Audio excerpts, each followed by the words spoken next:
دوستو، جیسا کہ آپ سب لوگ جانتے ہو کہ بابا حاجی علی کی درگاہ سمندر کے بیچوں بیچ میں بنی ہوئی ہے، اور حال ہی میں کس طرح سے ممبئی میں بھینکر اور زوردار بارش ہوئی ہے، اور کس طرح سے پورے شہر میں پانی اپنی تباہی مچا رہا ہے۔ اور یہی نہیں، زوردار بارش ہونے کی وجہ سے سمندر کا پانی بھی طوفان مارنے لگا ہے۔ ایسے میں سمندر کے بیچ میں بنی ہوئی بابا حاجی علی درگاہ کا ایک ایسا کرشمہ سامنے آیا ہے جس کو دیکھ کر آج پوری دنیا کے لوگ حیران اور پریشان ہو رہے ہیں۔ اور یہی نہیں، اس کے بارے میں جان کر یقیناً آپ کے بھی ہوش اڑ جائیں گے۔ اسی لیے آج کا یہ ویڈیو آپ سبھی کے لیے بہت ہی زیادہ خاص ہے، آپ اس کو آخر تک ضرور دیکھیں۔ اور اگر آپ کو بابا حاجی علی سے سچی محبت ہے تو آپ اس ویڈیو کو دل سے ایک لائک ضرور کر دیں، اور مہربانی کر کے اسے شیئر بھی کر دیں تاکہ اور بھی لوگوں کے پاس میں یہ ویڈیو پہنچ جائے۔ تو چلیے دوستو، شروع کرتے ہیں۔ دوستو، پانی کی طاقت کو تو آپ سب لوگ جانتے ہی ہوں گے، اور خاص کر کے جب بھینکر اور زوردار بارش آ جائے یا پھر سمندری طوفان آ جائے، پھر آس پاس کی بستی کا کیا حال ہوتا ہے، آس پاس میں کس طرح کا سیلاب آ جاتا ہے، اور پھر کس طرح سے پانی اپنی تباہی مچاتا ہے، اور دیکھتے ہی دیکھتے کس طرح سے آس پاس کی بستیاں برباد ہو کر رہ جاتی ہے۔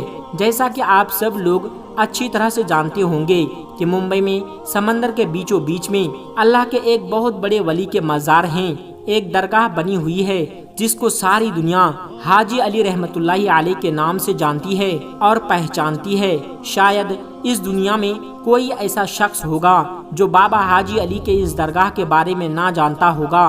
پوری دنیا کے لوگ سمندر کے بادشاہ کے طور پر جانے جانے والے بابا حاجی علی کو اچھی طرح سے جانتے اور پہچانتے ہیں۔ اسی وجہ سے دنیا بھر کے کونے کونے سے لوگ اس درگاہ پر حاضری دینے کے لیے آتے ہیں اور اس کی زیارت کرتے ہیں۔ ہم آپ کو بتا دیں کہ بابا حاجی علی کے مزار میں موجود ایک درگاہ ہے جس کا نام دنیا میں شاید ہی کوئی ایسا شخص ہوگا جو نہیں جانتا ہوگا۔ اس درگاہ پر ہندو، سکھ، عیسائی اور ہر دھرم اور ہر مذہب کے لوگ یہاں پر کھڑے ہو کر زیارت کرتے ہیں اور اپنے اپنے گھر والوں کے لیے منت مانگتے ہیں، اور پلک جھپکتے ہی ان کی ہر مراد پوری بھی ہو جاتی ہے۔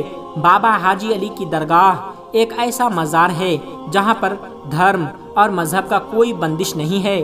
اس درگاہ میں ہزاروں کی تعداد میں لوگ ہر روز یہاں پر زیارت کرنے کے لیے پہنچتے ہیں۔ بابا حاجی علی کی درگاہ اپنی خاص کرامتوں اور اپنے کرشموں کی وجہ سے پوری دنیا بھر میں مشہور ہیں۔ بابا حاجی علی کی یہ درگاہ حاجی علی شاہ بخاری رحمت اللہ علیہ کی ہیں۔ اس درگاہ میں آ کر اگر کوئی سچے من سے کوئی بات بولتا ہے، کوئی منت مانگتا ہے تو فوراً ہی یہاں پر مراد پوری ہو جاتی ہے۔ جانکاری کے مطابق 15ویں شتابدی میں ممبئی کے ورلی میں موجود سمندر کے کنارے پر بابا حاجی علی کی اس درگاہ کو بنایا گیا تھا۔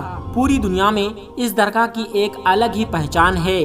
بابا حاجی علی کی درگاہ کی سب سے خاص اور اہم بات تو یہ ہے کہ اس کو زمین سے کم 500 گز دور سمندر کے اندر بنایا گیا ہے۔ اسی لیے اس درگاہ تک لوگوں کو پہنچنے کے لیے سمندر میں ایک لمبی دوری کا راستہ طے کرنا پڑتا ہے، جس کے لیے ایک پل بنایا گیا ہے جو کہ سیمنٹ کا بنا ہوا ہے، اور یہ راستہ زیادہ چوڑی بھی نہیں ہے۔ یہ پل دونوں طرف سمندر کے پانی سے گھرا ہوا ہے۔ یہاں پر ہمیشہ پانی کی لہریں اور سمندری طوفان آتے جاتے رہتے ہیں، جس کی وجہ سے اس پل کو بند کر دیا جاتا ہے۔ پھر اس پل سے نہ تو کوئی درگاہ کے اندر جا پاتا ہے اور نہ ہی پھر کوئی درگاہ سے واپس باہر کی طرف آ سکتا ہے۔ یہی نہیں، بابا حاجی علی کی درگاہ کا سب سے بڑا کرشمہ یہ ہے کہ سمندری طوفان اور بھاری بارش کی وجہ سے پل پر چڑھے ہوئے پانی کا ایک قطرہ بھی درگاہ کے اندر نہیں جا پاتا ہے، جس کی وجہ سے درگاہ کا نظارہ اور بھی زیادہ خوبصورت ہو جاتا ہے۔ یاد رکھیں، اللہ کے ولی اتنے پاورفل ہوتے ہیں کہ کوئی طوفان یا آفت ان کا کچھ بھی نہیں بگاڑ سکتا۔ بابا حاجی علی کی درگاہ بھی ایک ایسی ہی کرامت ہے جس کو پوری دنیا کے لوگ آج اپنی کھلی آنکھوں سے دیکھ رہے ہیں، اور وہ یہ ہے کہ ممبئی کے اندر چاہے جتنی بھینکر اور زوردار بارش کیوں نہ آ جائے، چاہے جتنے بھی بڑے بڑے اور بھینکر سمندری طوفان کیوں نہ آ جائے، چاہے سمندر کے پانی میں کتنا بھی بڑا سیلاب کیوں نہ آ جائے، لیکن بابا حاجی علی کی اس درگاہ کے اندر پانی کا ایک قطرہ بھی نہیں جاتا ہے۔ اور دوستو، آپ کو معلوم ہے کہ سمندری طوفان میں سمندر کا پانی کتنا زیادہ زور مارتا ہے، کتنی اونچی اونچی لہریں اٹھتی ہے، اور لہروں کے اندر کوئی بھی چیز ٹک نہیں پاتی ہے، لیکن سمندر کی لہروں کی کیا مجال کہ سمندر کے اس پانی کی کیا اوقات کہ وہ بابا حاجی علی کی چوکھٹ کو بھی پار کر سکیں۔ اور آپ کی یہ کرامات کسی سے کوئی چھپی ہوئی نہیں ہے، کوئی آپ کی اس کرامات کے بارے میں اچھی طرح سے جانتا ہے۔ جیسا کہ آپ سبھی کو معلوم ہے کہ حال ہی میں ممبئی میں کتنی بھینکر اور زوردار بارش ہو رہی ہے، اور یہی نہیں، ساتھ ہی ساتھ سمندر میں طوفان بھی آ رہے ہیں، جس کی چپیٹ میں آج پورا ممبئی شہر آیا ہوا ہے۔ نہ جانے کتنے لوگ اس کی وجہ سے بے گھر ہو گئے ہیں، کتنے لوگوں کی جان و مال کا نقصان ہو رہا ہے۔ آج ممبئی میں ہر جگہ پر پانی ہی پانی نظر آ رہا ہے۔ ایسے میں آپ ذرا سوچئے کہ سمندر کا پانی کتنے طوفان پر آ گیا ہوگا۔ دوستو، اس قدرتی آفات میں لوگ اپنی اپنی جان و مال کی حفاظت کرتے ہوئے ادھر ادھر بھاگ رہے ہیں، لیکن بابا حاجی علی کی کرامات دیکھیے کہ جس وقت پورے ممبئی شہر میں پانی اپنی تباہی مچا رہا ہے، سمندر کے اندر لہریں مچل رہی ہیں، ایسے میں سمندر کے بیچوں بیچ میں بابا حاجی علی کی درگاہ بڑی شان و شوکت کے ساتھ میں چمک رہی ہے۔ اس بھینکر اور زوردار بارش میں پانی کا ایک بھی قطرہ آپ کے مزار شریف کے اندر نہیں جا پا رہا ہے۔ حال ہی میں سمندر کے پانی کا بہاؤ اتنا زیادہ تیز ہو گیا ہے کہ آپ کے مزار کے چاروں طرف پانی کے تیز لہریں چل رہی ہیں۔ آپ کے مزار کے پاس میں تیز لہریں تو آتی ہے، مگر محبت بھرا سلام پیش کر کے واپس لوٹ جاتی ہے۔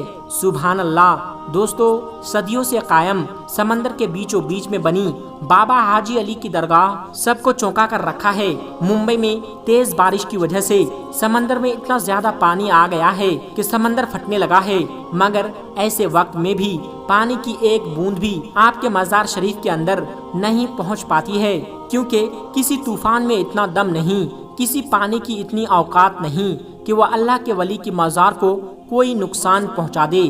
آج بابا حاجی علی کی اس کرامت کو دیکھ کر پوری دنیا حیران اور پریشان ہو رہی ہے کہ سمندر میں پانی کا اتنا زیادہ تیز بہاؤ ہونے کے باوجود بھی اس مزار کے اندر پانی کیوں نہیں جاتا ہے۔ اس کے پیچھے بھی ایک واقعہ ہے۔ ہم آپ کو بتا دیں کہ بابا حاجی علی شاہ بخاری جب اپنی ماں سے اجازت لے کر پہلی بار جب ویاپار یعنی کاروبار کرنے کے لیے اپنے گھر سے نکلے تھے، تب آپ ممبئی کے ایسے ہریالی علاقے میں آ کر رہنے لگے تھے۔ یہیں پر رہتے ہوئے آپ نے محسوس کیا تھا کہ آپ اپنے آگے کی زندگی ہندوستان میں ہی رہ کر اسلام کا پرچار کرتے ہوئے گزاریں گے۔ بس یہی سوچ کر پھر آپ ورلے علاقے میں رہنے لگے تھے۔ کچھ دنوں بعد بابا حاجی علی شاہ بخاری نے اپنی ماں کو ایک چٹھی لکھ کر اس کے بارے میں جانکاری دے دی، اور اس کے بعد میں آپ کے پاس میں جتنا بھی مال تھا، جتنی بھی دولت تھی، وہ سب آپ نے غریب اور بے سہارا لوگوں میں بانٹ دی، یعنی کہ غریبوں میں دان کر دی۔ اس کے بعد میں آپ اسلام کے پرچار کے لیے نکل پڑے۔ اپنی زندگی سے جڑی ہوئی ہر چیز غریب لوگوں میں بانٹ دیا کرتے تھے۔ اس کے بعد میں بابا حاجی علی شاہ بخاری سب سے پہلے حج کے لیے مقدس سفر پر گئے، اور آپ نے اپنا حج مکمل کیا، مگر پھر اسی سفر کے دوران آپ اس دنیا سے پردہ فرما گئے، یعنی کہ آپ اس دنیا سے رخصت ہو گئے۔ جانکاروں کا کہنا ہے کہ بابا حاجی علی کو سپرد خاک عرب میں ہی ہونا تھا، لیکن ان کا تابوت عرب ساگر میں ہوتا ہوا ممبئی کے اسی علاقے میں آ کر رک گیا تھا، جہاں پر آج ان کی درگاہ شریف بنی ہوئی ہے۔ اس میں کرشمے کی بات یہ ہے کہ اتنے بڑے سمندر میں بابا حاجی علی کا تابوت نہ تو سمندر میں کہیں پر رکا اور نہ ہی کہیں پر وہ ڈوبا، اور اتنے بڑے سمندر میں نہ ہی تابوت کے اندر پانی گیا۔